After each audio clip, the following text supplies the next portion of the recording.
A medicina tem passado por mudanças importantes e a ideia é que a gente pare de olhar só quando o problema aparece e a gente tenha um olhar de prevenção sobre a nossa saúde. Segundo a Organização Mundial da Saúde, doenças como obesidade, diabetes, pressão alta e outras doenças que são crônicas e poderiam ser evitadas com bons hábitos ainda são a maior causa de morte no mundo. Para falar sobre todas essas mudanças e como ter esse olhar integral para a saúde do paciente, nós convidamos a fundadora da Infinity Med, a doutora Tânia Dallagnol, que conversa com a gente sobre todas essas transformações. O que você pode fazer para a sua saúde hoje? Seja bem-vinda, doutora!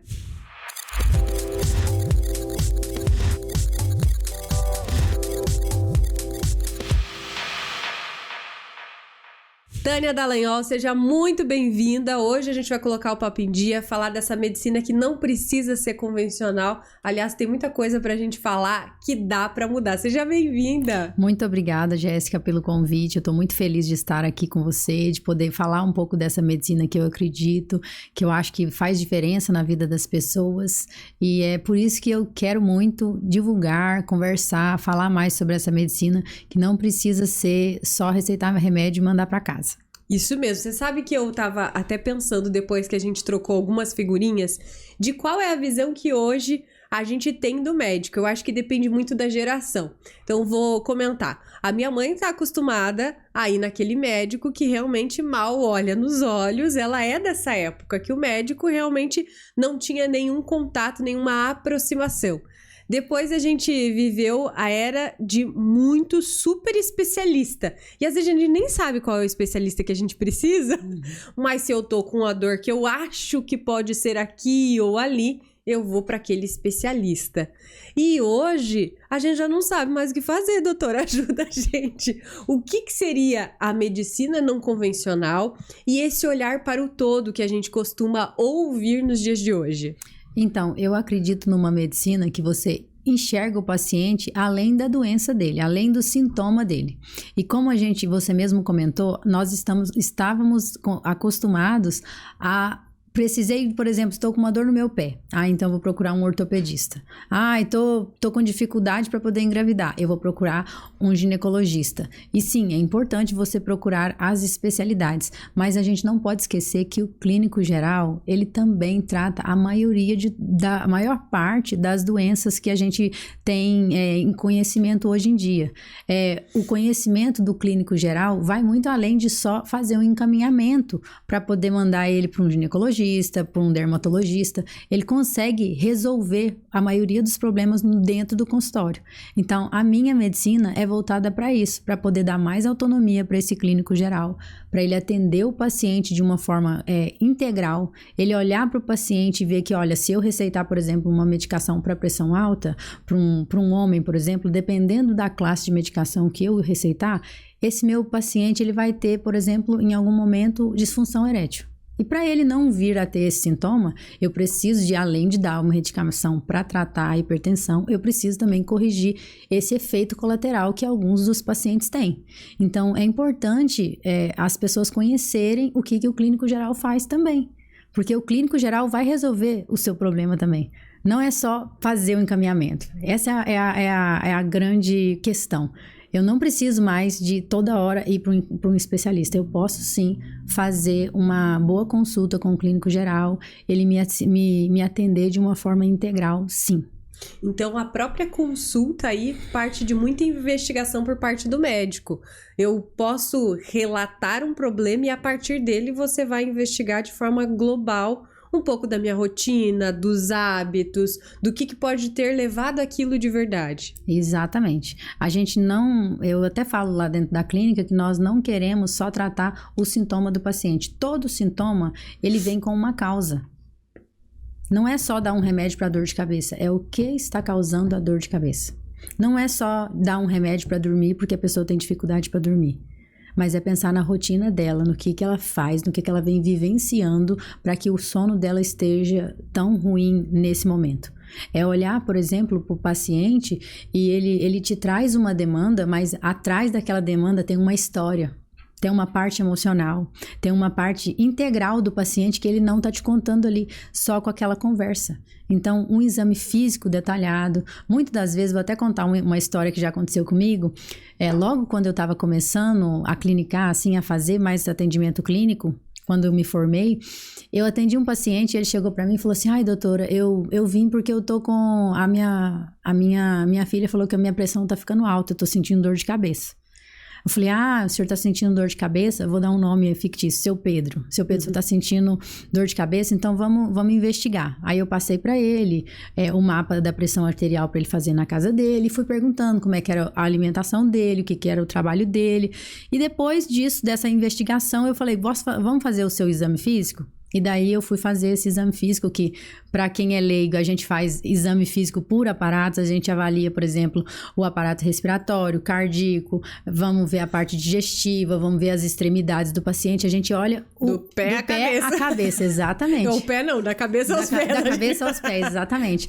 E aí, nesse exame físico que eu estava ali fazendo, eu descobri que o meu paciente, ele tinha uma insuficiência venosa, o que é? Ele tinha ele tinha um acometimento nas veias dos membros inferiores das pernas deles muito grande. Não circulava o sangue. Não circulava. Ele tava assim com um edema, ele tinha pés frios, e aí eu olhava, quando eu olhei assim, que eu descobri, que eu falei, que eu levantei a calça dele para me olhar os pés dele, eu perguntei para ele, eu falei, e aqui, o senhor sente alguma coisa? O senhor tem alguma dor? O senhor tem isso? Não, já faz tempo, filha, que eu tô sentindo, que eu tenho isso, é normal. E não era nada normal, ele tinha um problema muito maior do que talvez a hipertensão que ele estava me relatando. E você não descobriria sem o exame? E eu não descobriria, eu não chegaria a esse diagnóstico que ele estava com uma insuficiência venosa profunda, grave, que ele precisava de cirurgia para poder corrigir aquilo, se eu não tivesse feito um exame físico detalhado nele. Então, esse caso me marcou em específico, porque era assim... Seria muito fácil da medicação. Exatamente. Medicação ali. E me marcou porque ele, em momento algum, relatou pra mim. Quando eu olhei aquelas pernas, eu falei, socorro, Deus. Bem isso. Seu Pedro. O senhor vai precisar de fazer um exame. Aí eu fiz toda a parte de encaminhamento, eu acompanhei o caso, eu vi ele fazendo a cirurgia, voltou comigo e tal. Mas foi um caso, assim, que me marcou. Porque ele não tinha... Assim, olhando para ele aqui a parte de cima e conversando com ele, hora nenhuma ele me relatou esse sintoma. Então, muitas das vezes o paciente, ele não te fala tudo que ele está sentindo, todos os sintomas que ele tem, porque ele nem sabe que aquilo é um sintoma. É o médico com a expertise que ele tem, que ele estudou para isso, que vai conseguir diagnosticar, por exemplo, com outros sinais que o paciente não está te relatando, né? E aí isso é só capaz a gente só é capaz de fazer isso se a gente fizer um bom exame físico. E aí você citou pontos importantes para a gente prestar atenção na relação médico-paciente. Tudo aquilo que o paciente acha que é normal, às vezes é comum, mas não é normal. Não é normal. Muita gente da família já teve. Não, mas é assim mesmo. Tem que contar, não pode ter segredo com o médico. Exatamente. A gente tá ali para ajudar, né? E às vezes uma coisa que para ele é irrelevante, para nós tem muita relevância, né? Então, é importante a gente ter essa relação, abrir oportunidade para o paciente falar, para ele relatar mesmo, ter um pouco mais de paciência na consulta. A nossa vida é muito imediatista, né? Tudo a gente quer para ontem. Então, você chega no médico, você já quer logo sair com a sua receita e você não tem tempo, você daqui a pouco vai fazer outra coisa. Tudo fica mais fácil se tiver um comprimidinho para resolver. Exatamente. E não ter que mudar os hábitos, por exemplo, que foi um caso que você citou bastante. Os hábitos que nós desenvolvemos hoje com essa pressa, essa alimentação cada vez mais corrida, essa falta de tempo de ter sono de qualidade, realmente tem aumentado problemas no consultório que você identifica que, olha, às vezes realmente a indicação é uma mudança de hábitos, acontece? Com certeza, com certeza. Olha, a nossa forma de viver hoje em dia afeta a fertilidade das mulheres, tem afetado diretamente a fertilidade das mulheres, tem afetado diretamente a disposição dos homens, a facilidade de entrar no sono, de pegar no sono ou entrar no sono REM tá diminuída, tá bem diminuída. Nós estamos recebendo uma enxurrada de informação e de conteúdo rápido o dia inteiro. O nosso cérebro, a gente sabe que ele não para, né? Enquanto você está dormindo, seu inconsciente continua ali alerta, ativo. E aí você tem, vamos dizer assim, um mix de coisas, de informações através de outdoor, através do Instagram, através do computador, através da TV, do rádio, de tudo, te dando informação. Isso, alguma hora o seu cérebro tem que sintetizar. Ele não tá passando batido. Você pode não estar prestando atenção, mas ele viu. E isso tem diretamente relação com o quê? Com a fertilidade das mulheres. Por quê? Porque as mulheres hoje em dia, elas dormem menos, elas estão com o sobrepeso elevado, elas comem, às vezes, por ansiedade. Começa, por exemplo, a ter dificuldade para dormir, aí começa a tomar um remedinho para dormir e daqui a pouco ela não tem disposição de manhã e começa a usar um antidepressivo para dar um boom no dia. E aí chega no final de semana... E às vezes sem orientação de ninguém. Orientação de ninguém. Com orientação do chat GPT, doutora, conta? Que a gente pergunta muita coisa. O chat GPT... Não é médico. Não é médico.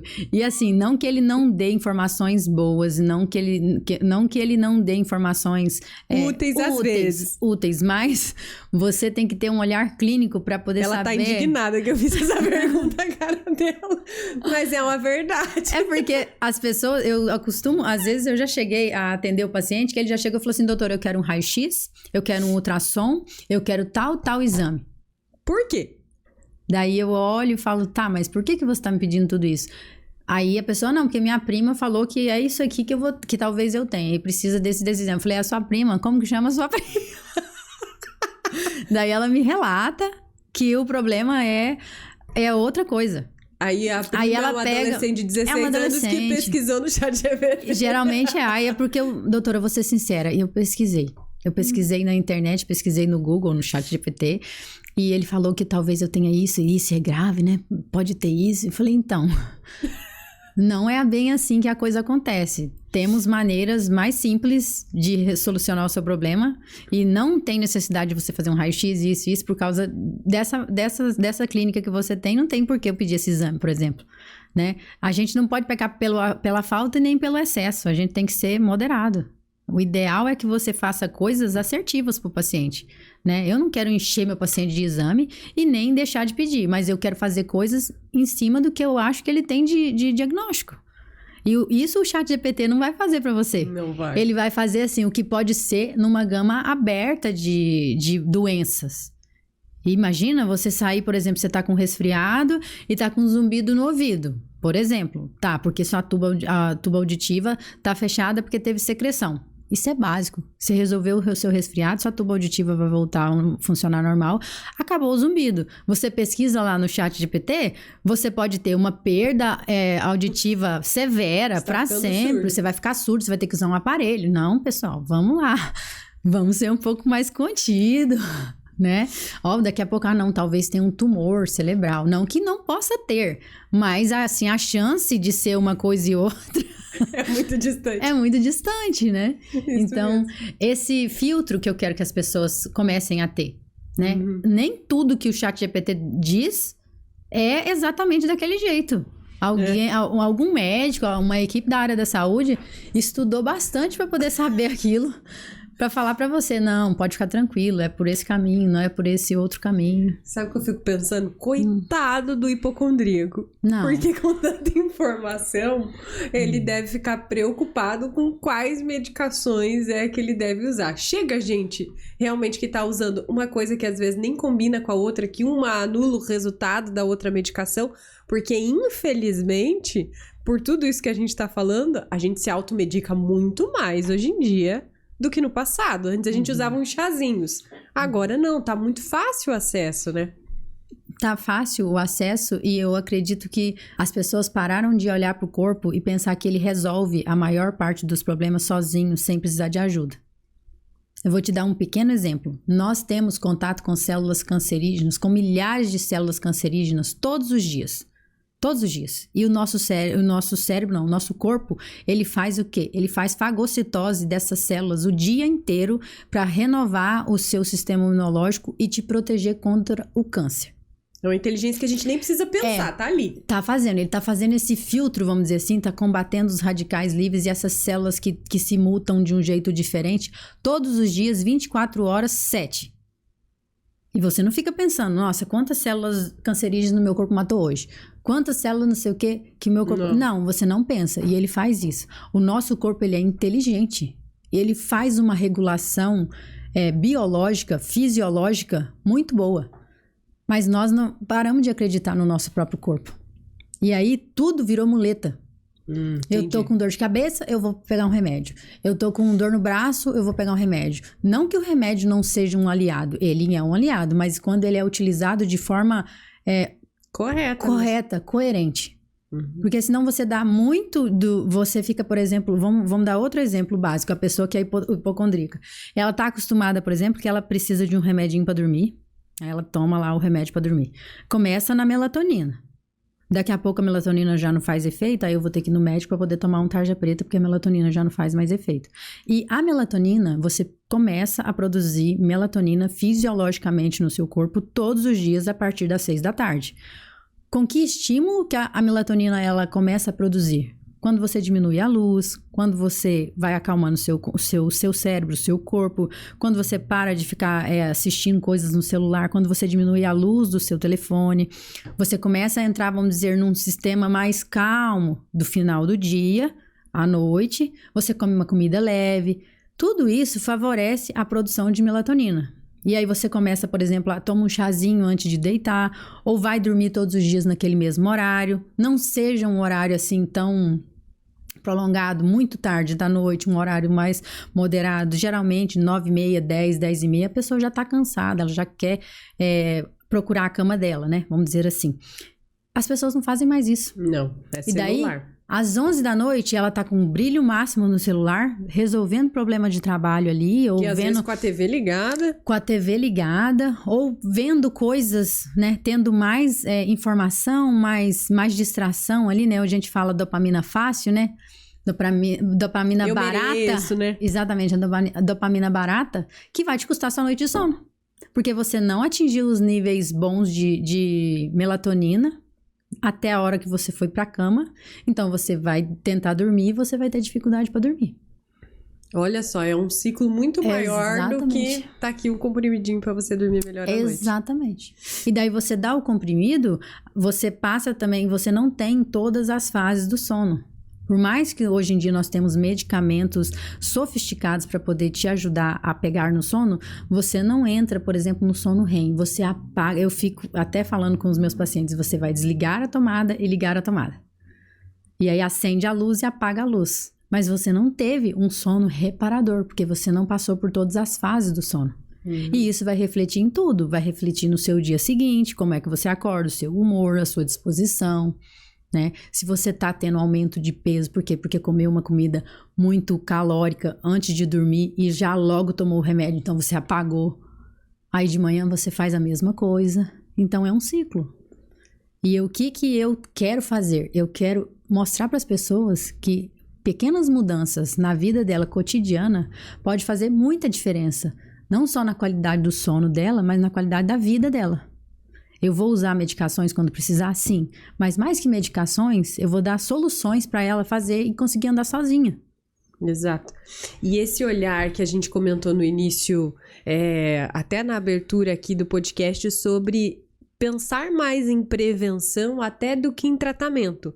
O clínico geral tem essa competência de eu estar identificando que algo está mudando gradativamente e antes que vire um problemão eu peço ajuda para corrigir isso. Você deu aí um bom exemplo do sono. Eu vou usar mais um. A questão da ansiedade hoje tá na moda, todo mundo tá ansioso, todo mundo, a roda de conversa é sobre você é ansioso, você tem déficit de atenção, né?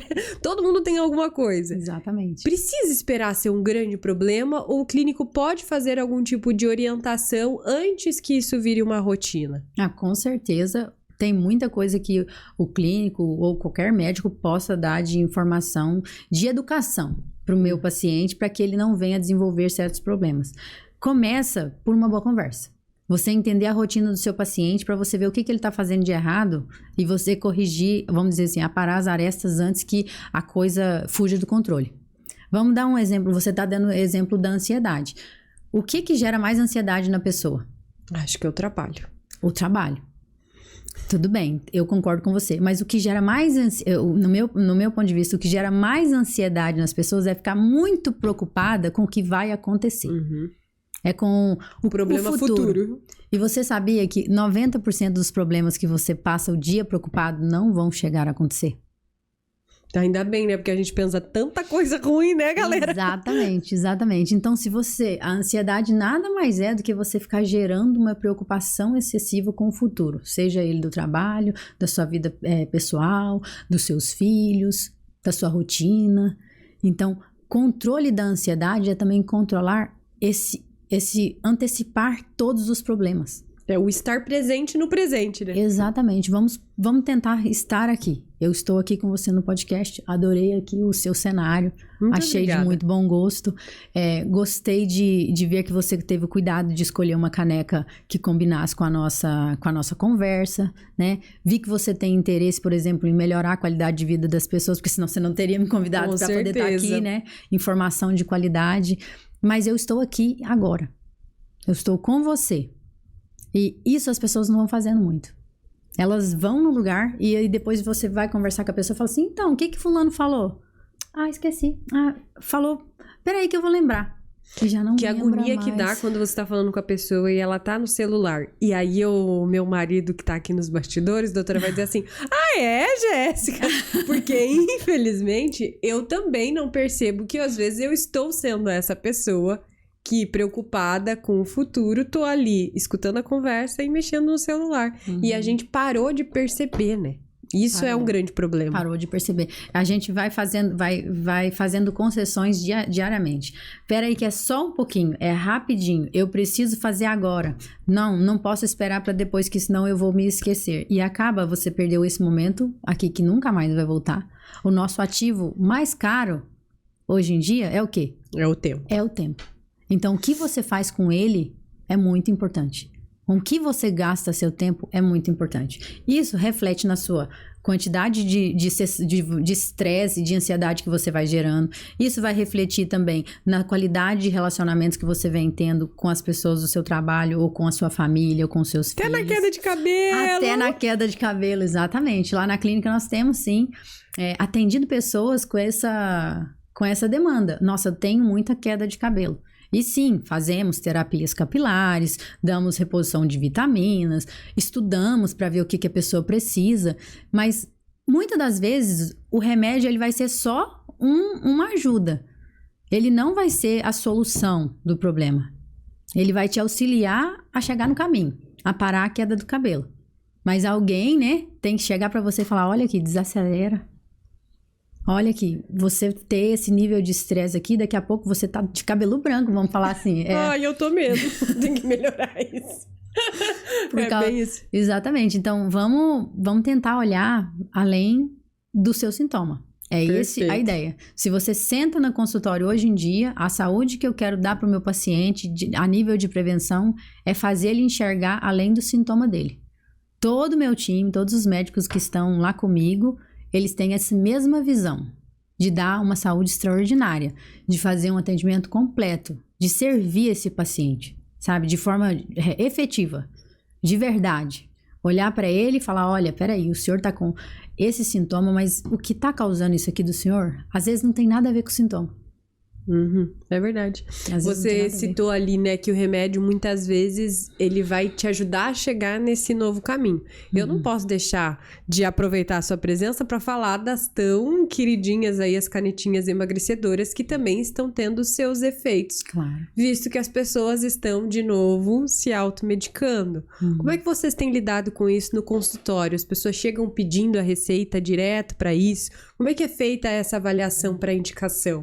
Que interessante você me perguntar isso, porque é o assunto, assim, vamos dizer assim, mais quente do momento, né? E no consultório também, é a demanda maior que nós temos. Não é só o nosso endocrinologista que está recebendo pacientes com queixas de que querem emagrecer e querendo usar a caneta. Eu acho, assim, muito fútil da minha parte se eu dizer para você que eu não receito a caneta e que eu não sou a favor da caneta. Não, eu sou a favor da caneta, sim. Eu sou a favor de você usar as substâncias, a tizerpartida, a semaglutida, qualquer uma dessas que o médico achar que é justo o paciente utilizar. Porque é um grande Porque desafio. é um grande desafio e, mais que isso, elas são boas realmente. Não vamos falar, vamos dizer, não vamos... Tapar o sol com a peneira. Exatamente, não vamos colocar feio, colocar defeito na caneta, não, porque ela tem sim os seus benefícios. O que nós temos que ter um olhar? É o uso indevido, o uso desregrado. Ela é um caminho, ela ajuda muito, por exemplo, pacientes com diabetes, elas têm, assim, dado um efeito extraordinário. Paciente com obesidade mórbida, com grande acúmulo de gordura, tem ajudado muito. Paciente que está com problema de fígado, também. Outras doenças, muitas outras doenças, lipedema e dentre outras... O lipedema a gente tem ouvido muito. Exato. A gente pode sim fazer o uso. O que a gente não pode é só fazer o uso desregrado e não pensar nos malefícios que pode talvez dar no corpo desse paciente. Porque imagina que o seu corpo estava acostumado a fazer um metabolismo de uma forma. E ele trabalhava, vamos dizer, a 1x de velocidade, assim, para poder sintetizar todo o alimento que você dá para ele, e você estava se nutrindo de uma forma. De repente, o seu corpo recebe, vamos dizer assim, uma injeçãozinha que faz operar em 5x. Nossa, a multiplicação foi rápida. A modificação foi rápida. O seu corpo, ele não teve o tempo devido para poder se moldar para essa nova forma de metabolização no seu organismo, certo? Primeiro ponto. Aí você começa no primeiro mês a usar a caneta e perde lá 4 quilos, 5 quilos. E antigamente, vamos supor, você tentou emagrecer e esses 4 quilos veio em 6 meses. De repente, agora vem em 30 dias, né? A gente não pode ser negligente em pensar que você não vai perder só gordura. Não, você vai perder líquido, você vai perder líquido, vai perder músculo, vai diminuir a sua produção de nutrientes e tudo. Produção de nutrientes, você vai estar operando no modo 5x. O seu corpo está se moldando para essa nova forma, mas os seus músculos e o seu corpo, ele não aguenta essa mudança por muito tempo. Então, o que eu sugiro para o meu paciente, e que é o que a gente faz lá na clínica muitas vezes? Ele vem com o desejo de emagrecer, a maioria das vezes, não é por causa da diabetes, é por causa do emagrecimento. E eu até receito para ele a medicação, mas mediante ele fazer um protocolo de acompanhamento conosco.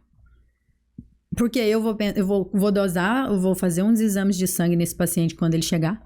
Eu vou ver como é que tá a capacidade nutricional, as vitaminas. Eu vou ver esse paciente todo. De dentro para fora. Aí eu vou analisar, nossa, esse paciente aqui tem déficit de vitamina D, ele tem déficit de B12, nossa, ele tem um pouquinho de resistência à insulina, nossa, o fígado dele tá funcionando, vamos dizer, 70% bom, mas não tá tão bom assim. Esse paciente tá um pouco acidósico. Tem várias coisas que o exame de sangue te conta todos os dias ali, né? E daí você olha aquele exame, você traça para ele, olha, esse paciente precisa perder, vamos supor, 15 quilos em 5 meses. Por exemplo, e eu vou fazer, além da caneta, vamos dizer assim, da substância emagrecedora, eu também vou fazer suplementação de vitaminas, nutrientes, pensado individualmente para aquele paciente. E aí eu vou te dar um exemplo real.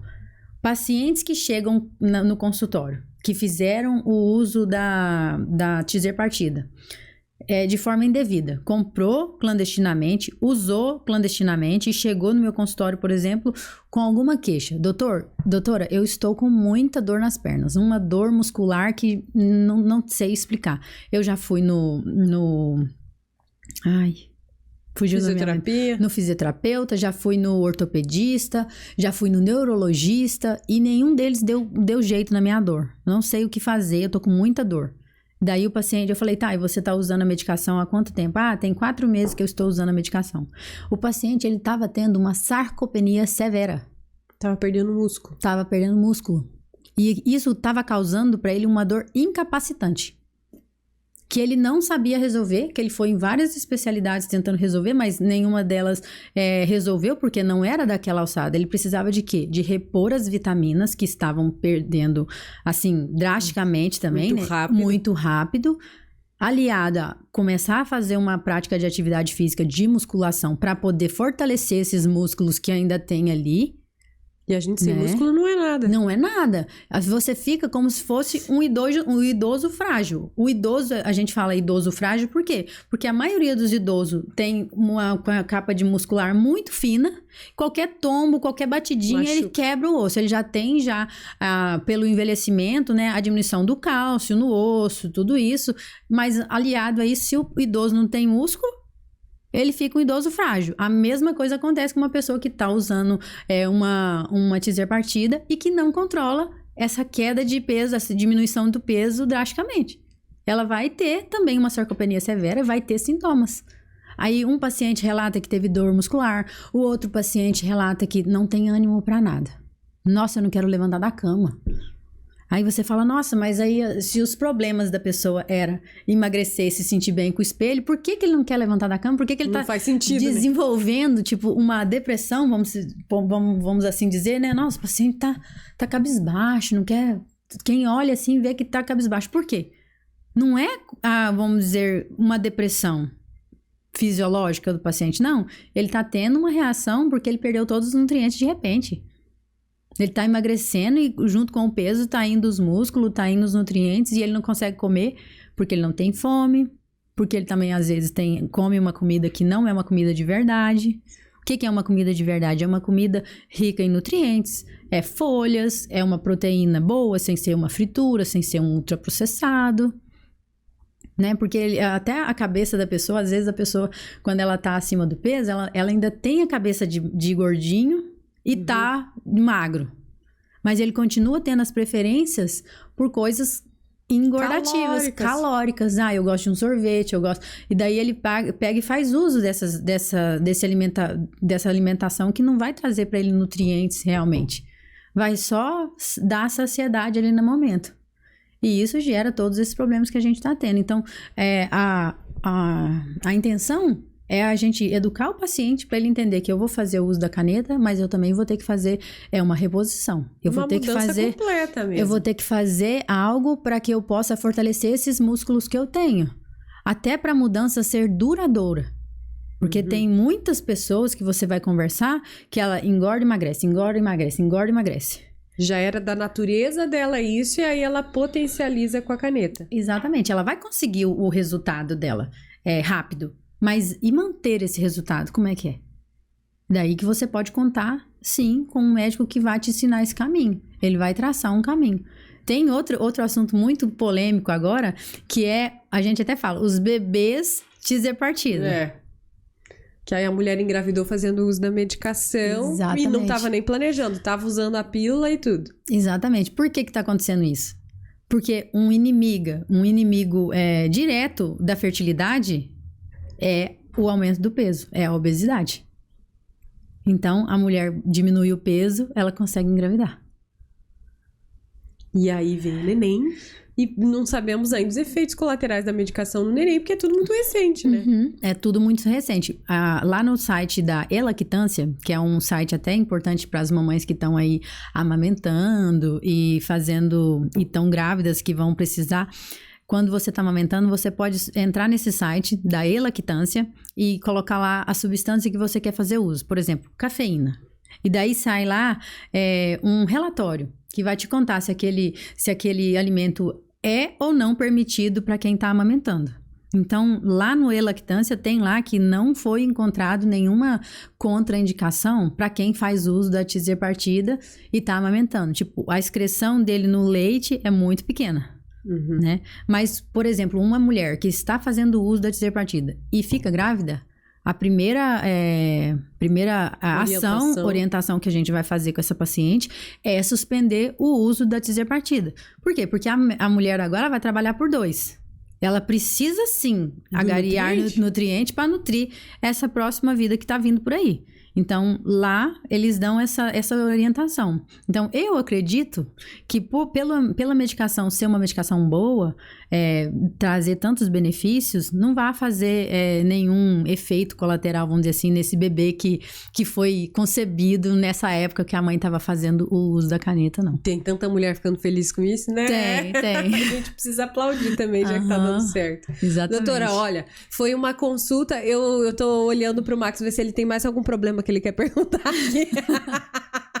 Porque Porque a gente fez uma verdadeira consulta. Então, para você que tá aí nos acompanhando, você entendeu o que é esse olhar global? Deixa aqui nos comentários o que mais você gostaria que a doutora abordasse, que num próximo momento ela volta aqui para falar sobre isso. Porque agora eu quero saber também um pouquinho de você, né? Esse olhar integral, eu imagino que venha também um pouco da tua personalidade.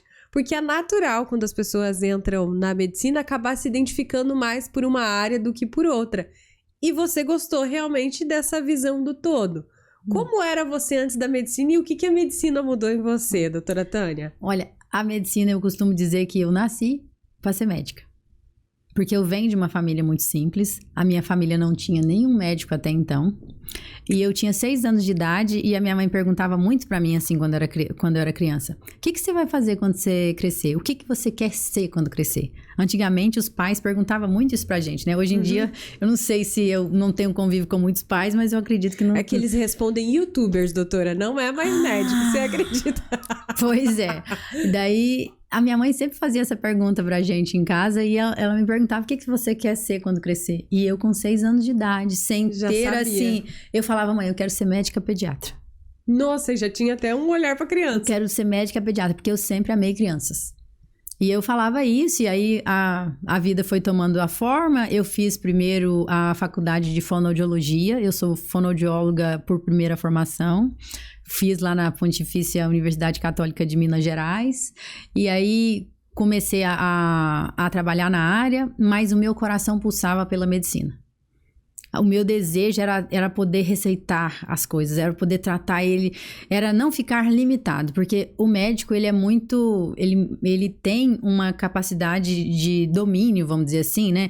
De fazer muito mais para o paciente, sabe? Não então, porque a fono é focada aqui nessa só região. que eu queria cuidar dele inteiro. Às vezes eu conversava com algum paciente meu e ele tinha alguma demanda que precisava de uma medicação e eu não podia receitar. Às vezes eu ia fazer alguma coisa com o meu paciente, mas esse aqui é só médico que faz. Então, aquele desejo, aquele sonho antigo de criança que eu achei que tinha até, tipo assim, passou, era só quando eu era criança, ficava ardendo em mim, mesmo na época da fono. Aí eu falei, não vou aguentar, eu vou precisar de ir atrás do meu sonho. Vou ter que virar médica. Vou ter que virar médica. E daí, nisso, eu fui fazer medicina fora do Brasil, estudei fora, voltei pro Brasil, fiz a prova da habilitação Revalida, né? do Revalida, fiz a prova, passei na prova do Revalida. Assim, um exemplo de superação. Para quem conhece a prova do Revalida, sabe Dizem que é muito difícil. Bem complicada a prova, é bem concorrida. E assim, para a glória de Deus, eu consegui fazer e passar. Sabe? Isso é Com muito muito bom. esforço e muita dedicação, porque era um sonho, assim, da alma mesmo, que ardia dentro de mim. E quando eu cheguei aqui no Brasil... A realidade do Paraguai para cá é muito diferente, né? E quando eu cheguei aqui no Brasil, eu queria executar tudo aquilo que eu aprendi. O meu desejo era servir as pessoas, era fazer uma saúde extraordinária. E daí, desse desejo, é que surgiu até a clínica, surgiu a Tânia médica aqui no Brasil, vamos dizer assim, né? Com esse olhar de fazer para o paciente mais do que ele precisa. E você brilha o olho quando você fala disso, Eu sabia? É assim, é algo dentro de mim. Eu descobri, sabe quando a gente fala assim, qual que é o seu propósito? Tá muito modinha falar de propósito? Tá. Mas eu acredito, É uma pergunta sim, profunda, né? É uma pergunta profunda, mas é o que te move. Eu acho que o propósito nada mais é do que é o que te move. E o que me move é poder ajudar as pessoas, é poder servir as pessoas. A forma que Deus colocou no meu coração para eu servir as pessoas é através da medicina, é através de dar um cuidado integral, é através de não deixar para depois o que a gente pode fazer hoje. Isso. E eu tô inteira nisso, sabe, em cuidar. E até o nome da clínica foi pensado para esse olhar integral. O Infinity Med, ele vem para isso, para multiplicar as especialidades ali dentro, ter esse olhar integral que você consegue entregar a partir da clínica. Como é que você chegou nisso? Então, esse nome, ele foi pensado assim de uma forma bem simples. Vou te contar bem a história. Na época, antes da clínica surgir, eu estava fazendo plantão e eu dou aulas também. Eu dou aulas para os alunos que quer passar na prova do Revalida. E nesse dar aulas, eu precisava de criar um nome para minha escola, vamos dizer assim, pro meu produto. E aí eu sentada na sala de casa, conversando com meu marido, falei, que nome eu vou dar pra isso? Porque cresceu, porque já não é mais uma pessoa, 2 pessoas, tem várias pessoas perguntando. E daí a gente começou ali discutir, pensando, eu falei, Deus vai dar uma direção. Deus vai colocar no meu coração qual que vai ser o nome. E eu costumo dizer que a gente tem infinitas possibilidades em tudo aquilo que a gente se propõe para fazer. São infinitos caminhos que você pode trilhar para você chegar no seu objetivo, né? E você tem que saber o quê? Saber onde é que você quer chegar. Porque se você sabe onde é que você quer chegar, você chega.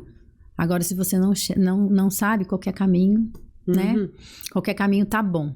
E nisso, eu falei, o meu marido deu a ideia de Infinity. Eu falei, Infinity? Mas Infinity porque ele falou, amor, por isso mesmo. Porque infinitas possibilidades. Infinity Med pode ser uma clínica médica, pode ser uma farmácia, pode ser uma escola, mas pode ser tudo dentro da área da saúde. E isso também é o que eu faço com os meus pacientes, né? Eu uso infinitos caminhos para poder ajudar ele, para poder solucionar o problema dele, a dor dele. Isso é muito bonito. Então, foi por isso que a gente colocou esse nome, Infinity Med.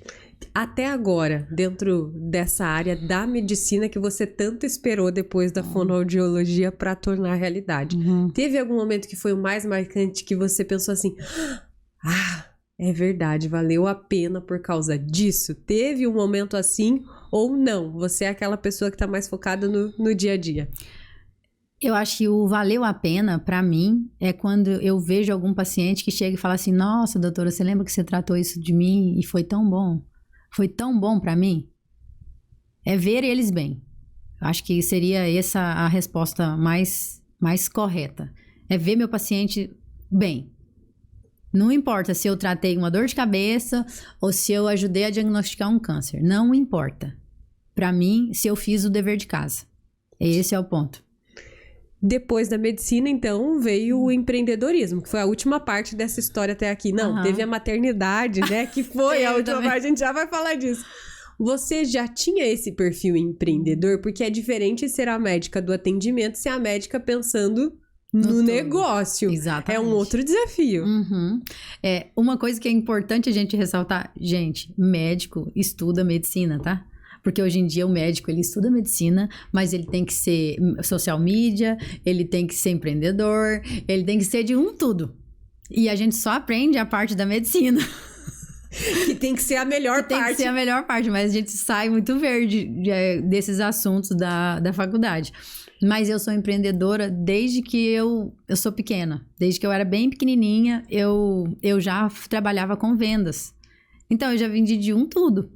Eu sou boa com... Agora eu fiquei curiosa. Eu sou boa de vendas. Eu já vendi verduras, eu já vendi bijuterias, eu já vendi salgado, já vendi... Ai, gente, tanta coisa. Ah, não, ela falou que é de Minas, eu achei que ela ia falar que vendia queijinho. Não, queijo eu ainda não fiz, eu não vendia. Mas eu vendi balas, eu passei por eu já tive um restaurante, então eu já fiz várias outras coisas. Que te deram experiência. Exatamente. Eu já vendi aparelho auditivo, porque quando eu trabalhava como fonoaudióloga, eu trabalhava na área de audiologia, então a gente fazia toda essa parte de adaptação de aparelho auditivo. E acho que a veia empreendedora já nasceu comigo. Eu só fui adaptando ela ao meio onde eu estava inserida e às oportunidades que a vida foi me dando. Quando eu cheguei na medicina, eu queria um consultório para mim. E daí eu estava procurando um local e surgiu o local onde a clínica é hoje.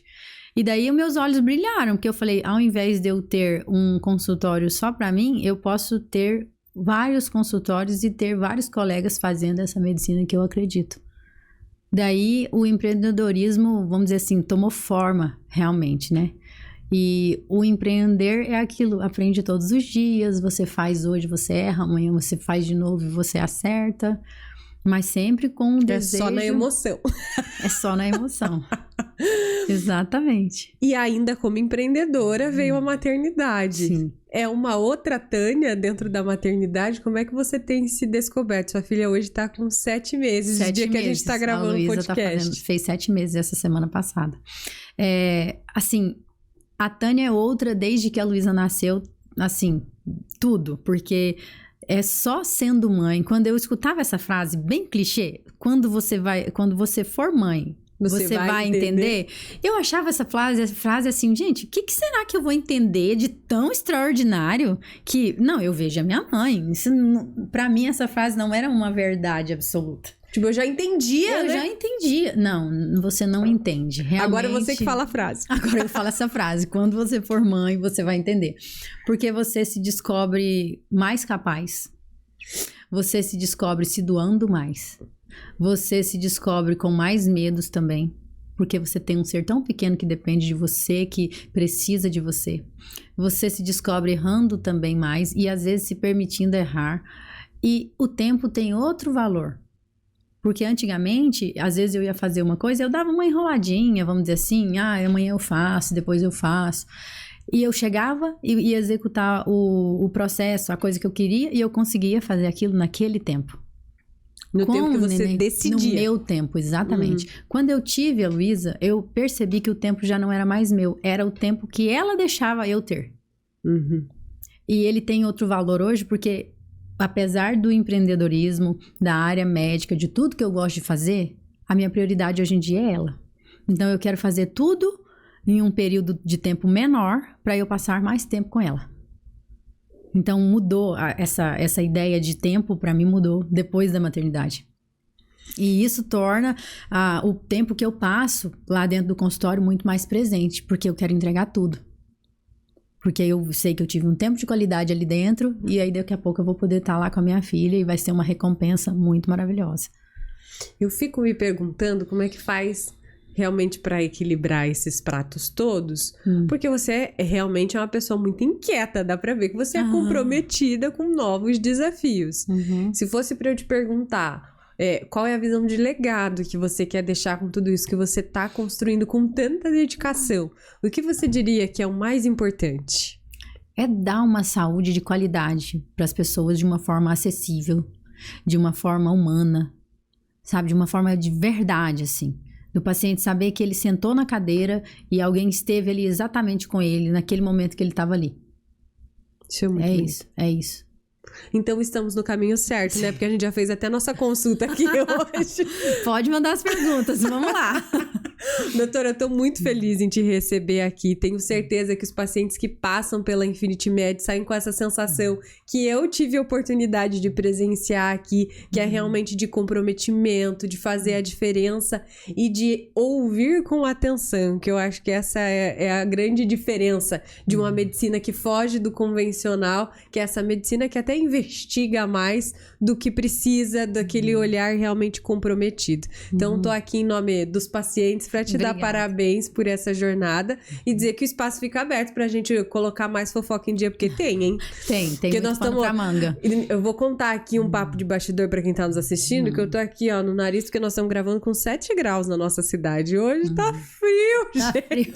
Então começou a época de alergias, de resfriados, e aí o consultório fica mais lotado, não fica não? Fica sim. Não tem como mais fugir lotado. disso. Exatamente. Vou abrir o espaço para você fazer o convite pro pessoal, então, conhecer de pertinho Infinity Med. Vocês estão presentes nas redes sociais também, né, doutora? Sim, Fique à vontade. Nós estamos presentes no Instagram, no Facebook.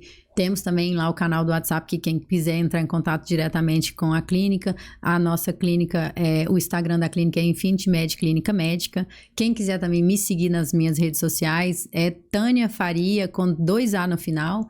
E aí você vai me encontrar lá nas redes sociais, já vai ver a minha fotinha de jaleco lá e já vai conseguir se identificar e fazer parte da nossa equipe ali, seguir para poder ter acesso aos conteúdos. Eu sempre estou falando sobre medicina de uma forma mais completa ali nos stories. Eu faço também alguns vídeos para poder divulgar, né, algumas coisas que a gente vê ali no consultório, para que os pacientes sejam cada vez mais bem informados, mais educados, para eles saberem também, né, o que eles vão esperar na consulta, o que eles podem esperar, o que eles devem olhar para uma consulta boa, vamos dizer assim, né? Então segue a gente lá nas redes sociais, que vai ser um prazer ter vocês ali.